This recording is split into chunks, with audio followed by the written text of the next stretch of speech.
Advertising has been around for a long time, with its premature forms dating as far back as 1500 BC. In 1477, the first printed advertisement was made. In 1625, the first newspaper advertisement appeared. What I'm unable to understand, however, is how and when advertising became so essential in today's society. We've come to the time where advertising is almost impossible to ignore, invading every aspect of the media, and therefore our lives.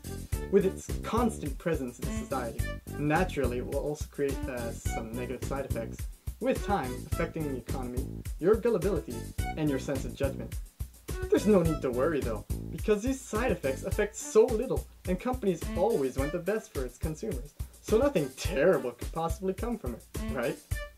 Companies have become so desperate to sell their products that they have started forcing people to watch their advertisements. Have you ever been on a video just waiting for it to load, only to have some 30-second advertising appear out of nowhere? On several websites, such as the online coverage of the Olympics, the same ads may even repeat. I'm kidding, of course, because I know that you've done the wise choice of installing AdBlock. For those who don't have this browser extension, can you honestly claim that watching the same advertisement several dozen times further convinces you to buy the company's product? If you say no, then you may pat yourself on the shoulder, you glimmering genius. This leads to a more pressing issue. An increasingly large number of people are using methods to prevent advertisements, understandably trying to avoid having to see one every 6 seconds.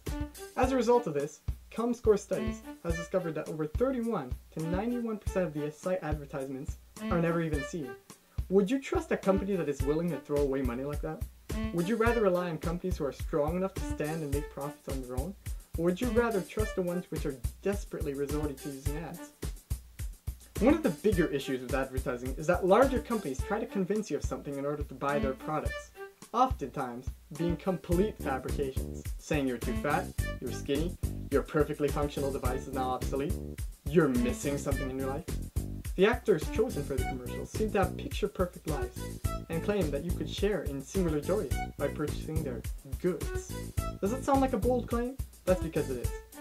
And when people do complain about it, larger companies may even take it further and dare to suggest that if the product is not behaving as advertised, then it's your fault as you're using it wrong and lack the basic knowledge needed to properly use said product. These types of claims are seen and heard often. An example of this is in an article written by Patrick O'Rourke on Canada.com, claiming that Connect works great.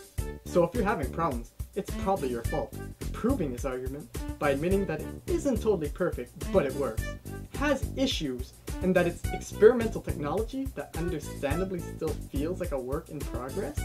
Another example includes Apple's response to the iPhone 4's reception problems, suggesting that you're holding the phone the wrong way. You may have also noticed commercials often claiming to be new and improved, if true, suggesting that previous products from the company are inferior, and we were tricked into purchasing them. Don't worry though, that wouldn't happen this time clearly, because it's new and trustworthy. Walking into a clothing store, you spot a $25 branded shirt. What a deal, you say, joyfully skipping your way towards the checkout with your new shirt to be, completely ignoring the other similar shirt beside it for $20, with only one difference: it's not branded. It's important to note that this type of situation happens often, and doesn't just apply to clothing, showing that advertising creates a certain bias.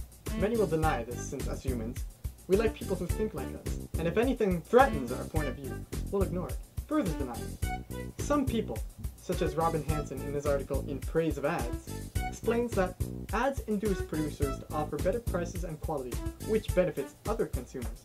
But tests have shown that most consumers cannot find differences in their favorite brands in blind tests, especially when it came to food products. A likely reason for this is that branded items help convince the buyer that it's from a trustworthy source.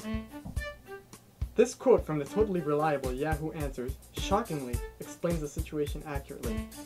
There's really no difference. It's all a huge scam and people just want to feel better about themselves, so they pay more money when they don't have to.